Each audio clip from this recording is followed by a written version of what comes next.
I'm so excited. Are you guys excited for Avatar The Last Airbender? Who here loves Aang? What about Prince Zuko? Would you please put your hands together for Greg Baldwin? And Michaela Jill Murphy. Sena. Mae Whitman. Zach Tyler Eisen. And Dante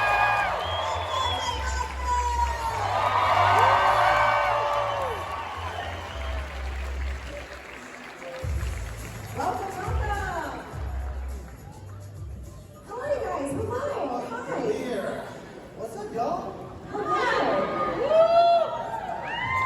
Hello, Zuko here. I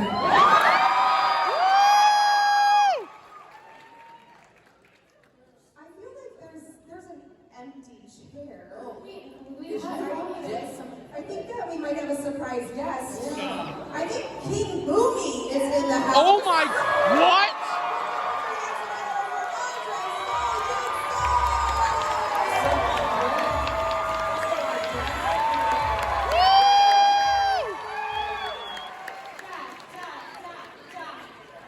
You thought I was a fellow man. I'm the most powerful Airbender you've ever seen. And sometimes go. Well, while you guys sit here and spill the tea, we actually have some teas for you to try. Okay. Yes. That way, your throat is nice and coated while you speak to us for the next half hour or so, right? Yeah, so number one, just so you know on your cups, is a honey ginseng tea. I love this. This is great. Oh, is this you? I like that smell. I'm gonna go out over there. Do you smell? Very floral. We know you need some tea, right, Iroh? And number two is a jasmine tea. Where does this tea come from? Yeah, how did these arrive? Yeah, we're just like drinking the Costco. No. We should go taste it. It came from the store, Dante. I'm so a little slow. Because me and my uncle have a great tea shop, and no one called us. I like the smell of two. Are we taking this seriously or not? Because I like number two. I would like Number to two? tell tasting notes for May. Number two is extremely floral. Yes. It tastes like I'm drinking a flower, and I like it a lot. Okay. Jasmine. Number one is earthy but sweet. A little too long, potentially. That's pretty strong. Strong tea. Too strong for you. Too little strong. Do you like a little honey or sugar in your tea, Michaela? I feel like I'm a honey gal. The third one's fire, a little spicy. Which one? Three already? The three, I don't know. Some of them. Because number three is ginger tea. Yeah, Ginger Nation tea. I heard it's good for the tum-tum if you want to have an upset stomach. That's it for me, but that's good. That's very good. Nice. Get a little peppery notes in there. Nutty. It's nutty. It's herbaceous. It's Got a group of sommeliers up here, huh? Now I'll ask you guys a few questions, and then I do have a few submitted questions from fans. Okay. My first one is, throughout 61 episodes, we're celebrating the 20th anniversary of the Avatar.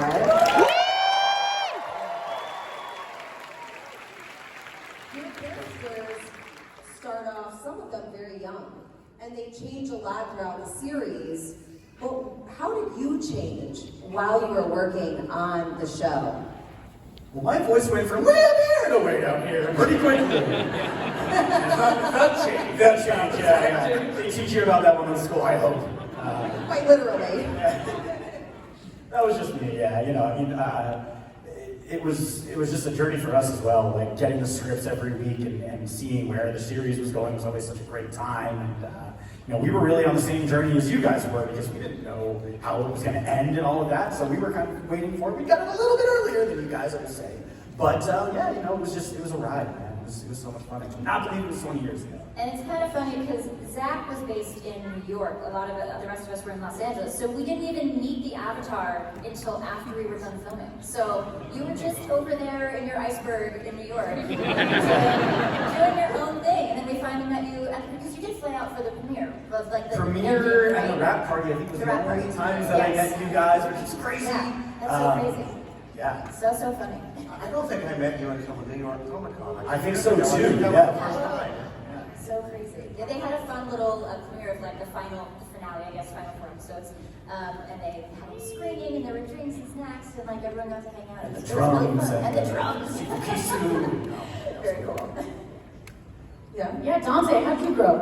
I was already grown. The whole time. You guys are children. Dante and I were fully grown. The others changed a great deal. Yes. No, I mean, I was already. They were kids. All of them. I mean, I've known Mae since very young. When we were doing American Dragon Jake Long, she was like 12. Jack was still in high school and going into college. Michaela and Zach were children. You were the true kids. Yeah. There was a time, Crystal, where like I was at a club. And Here we go. Tell me. And then Mae Whitman rolls in with her friends at the club. Dante's favorite story. And I was like, yo, what are you doing here? And I was like, yo, what are you doing? What am I supposed to leave? And she's like, I think I know who it is. And I'm like, I'm out of here. You were like, I'm gonna grab my ballet ticket. So that's how I changed Crystal. I left the club. Make me feel old. And then I walked in and no, I'm just kidding. Check her ID. Check her ID. This is a question we can all answer. If your character had a YouTube or TikTok page, what would it be about? Hey.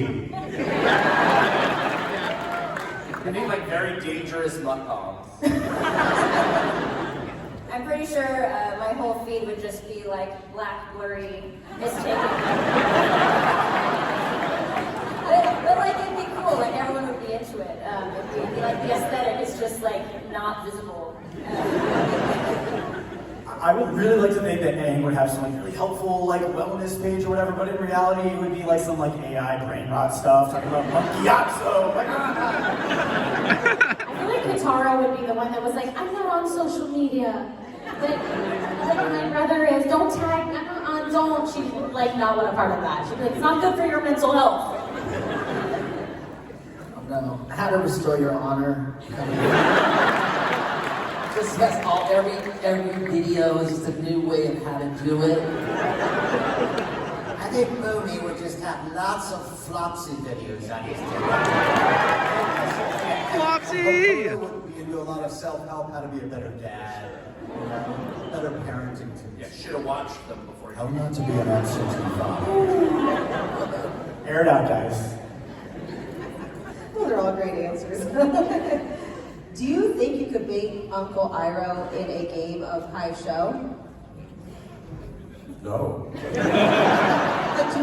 Do you even know the rules? To be honest with you, I do not. Someone did write rules though. There is rules to Pie Show. They somehow watched the show, they figured out how to play it, or they made up rules. Yeah, you're like, White Lotus, down, I don't know. That'd be the only one I would have, the only piece. What game do you think you could beat him in? Civilization 6. Rock, paper, scissors? Quite literally rock. Quite literally rock, yeah. She has a big towel. It's always rock. Metal But is it crushes scissors and whatever. And then she could shape the rock into whatever she wanted. I was gonna say a push-up contest, but then I remember he gets really jacked in season 3. Yeah. Not boiling rock, Iroh. No, that's the dragon of the Western Harbor. Andre? Any games I can do Dante? with Iroh, he's my uncle. I don't, I bow to him always. You would let him win? Always. Always. Agni Kai? Agni Kai, Thank you. Thank you, my friend. What game do you think you can beat Uncle Iroh in? What game? Will we be able to beat Uncle Iroh in? Beat Uncle Iroh in. Connect 4, Monopoly, Apples to apples. Apples to I apples. think Mooney would enjoy charades, right? He would be the moderator who would know things. things and nobody else does, right? That would be, movies all about that sort of mysterious control. Yeah. I think I could also beat Uncle Iroh in a drinking competition. Yes, yes, you could. Anyone knows me? Yeah, I got that Supporting down. evidence. What's your drink of choice? Anything with alcohol. And just set it in front of In you. fact, what time is it? Come on, move it. Let's get this. It's 5 o'clock somewhere. 5 o'clock. Would you pick Appa or Momo? For like deliciousness or what? Deliciousness. Yeah, Appa, I feel like Momo almost got consumed by you. Maybe I a few tried. times. They're a little- I tried to Captain Shoes territory is dangerous. I would love Appa. I mean, I love them both, but I could really use a piece of burden in my life. So Appa for sure. Yeah. Appa's my favorite character. I mean, he literally carries the show. Very much accepted. He's so good. Much longer show, we didn't have Appa. Much longer. We're much shorter. You just capped for us in the first episode. All right. Well, Here at Con, it's easy to see how you guys have made such an impact. Your characters have obviously impacted everyone here.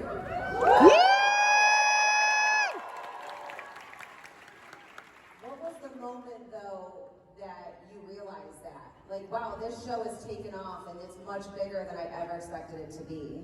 You know, I was visiting my son in Brooklyn last year, and we had the privilege to see Avatar live in concert. And if you haven't seen it, you got to see it. It's an amazing thing. And I always knew intellectually how beloved the show was. But this was a 3,000-seat house in Brooklyn. And when the lights went down and the orchestra started playing, the noise that that crowd made, I just started weeping. Because it was the first time that I sort of understood emotionally how important the show was to so many people, and I was just so grateful to have been a small part of it, you know. I remember the build of the original one, really, because like we were talking about, it's sort of like we were just every week recording it, so to us it was like, it felt like a family event every, like, what was it, Thursdays, Tuesdays? I don't remember. Tuesdays. College kids, whatever. Right, I forgot. But like, you know, to us it was like, that was like our family appointment, it was like our family hang, and so it sort of was like all tied into that, so it was hard to tell like the build of the original moment, but I think one of the coolest things about it now is like how it's come back. Like one of the coolest parts for me of coming to these is like seeing like multi-generations of like families or people and like siblings or nieces and nephews, whatever, and being like, yeah, and then I introduced it to this person or whatever else, and that it's still like just as meaningful to new generations of people and is like having this resurgence. I think that like speaks to its like staying power and just how like incredible it is, and I think that's really cool because like also you look and like we're all still friends and we all are still here together, so it's like cool that this new generation of us, like some of us are parents now, and like that we get to like experience, you know, everyone else having like a resurgence, you know? Yeah, can we get some quick love for Dante, Mae, and Jack just had children recently?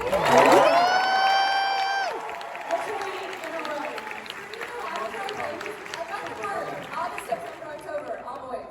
Literally 3 months every week, each had a child. We do everything together. I told you. I'm curious, just show of hands, who watched the show when it was kind of like coming out on Nickelodeon?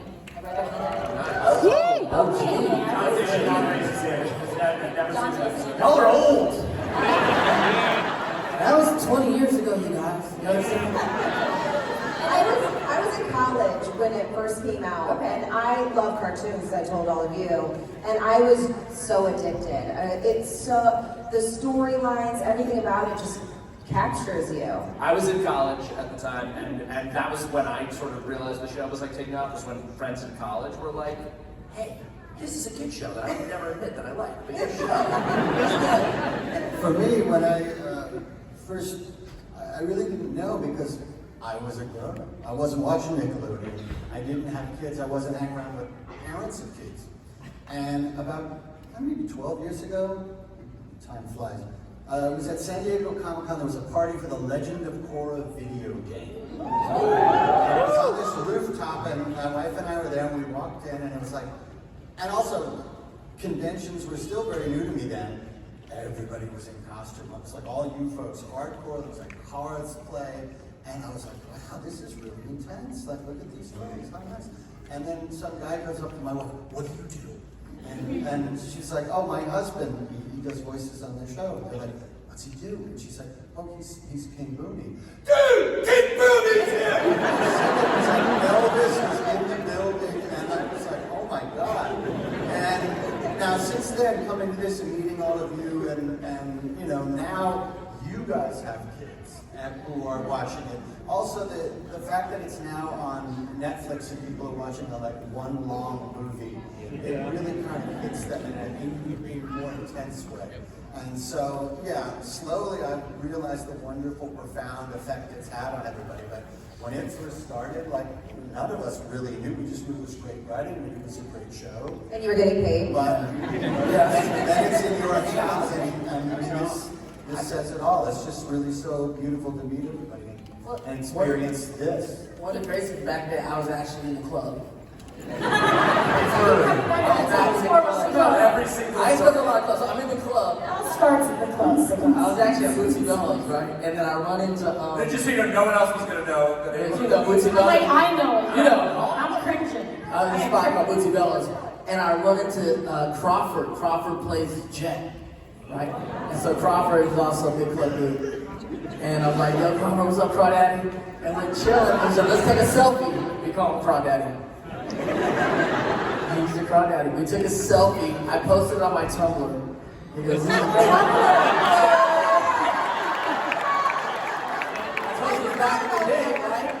He said, what's up? He goes, yeah, bro, check this out. I posted on the Tumblr, and a half hour later, someone drew a picture of Jet and Zuko, just like the selfie in the club. And Crawdaddy's like, what the? I'm like, bro, we're in something we don't understand. He was like, no, I'm like, serious. He's like, what's Tumblr?